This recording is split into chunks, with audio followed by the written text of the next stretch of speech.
Certify होत नाही, हो सर्टिफाय होत नाही. अजून मला जे कॉल येतात ना मित्रांनो, मॅक्झिमम काही कॉल्स असे येतात की सर मी आता सगळं मी सबमिट केलं आहे आणि सेल्फ सर्टिफाय केलं आहे.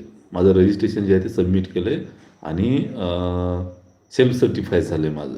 पण मी घरी गेल्याच्यानंतर माझ्या लक्षात आलं, माझं जेव्हा प्रिंट घेतली तेव्हा माझ्या लक्षात आलं की माझं काहीतरी त्याच्यामध्ये चुकलं आहे. डेट ऑफ बर्थ चुकली किंवा मग काहीतरी माध्यम टाकायचं मी चुकीचं टाकलं आहे किंवा मग माझं ॲड करायचं राहिलं MSCIT मी केलं नाही.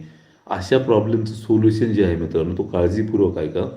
तुम्ही तुमचा फॉर्म जो आहे तो सर्टिफाय केल्याच्या नंतर जर महत्त्वाच्या गोष्टी तुमच्या राहिल्यात असं वाटलं तुम्हाला सर्टिफाय केल्याच्या नंतर, तर तुम्ही तुमचा फॉर्म जो आहे तो अनसर्टिफाय करू शकता. अनसर्टिफाय करून पुन्हा तुम्ही तुमची जी चुका झाल्या त्या दुरुस्त करू शकता किंवा जो विषय राहिलेला ॲड करायचा तो ॲड करू शकताय. ॲड केल्यावर पुन्हा तो फॉर्म सेल्फ सर्टिफाय करू शकता. ही गोष्ट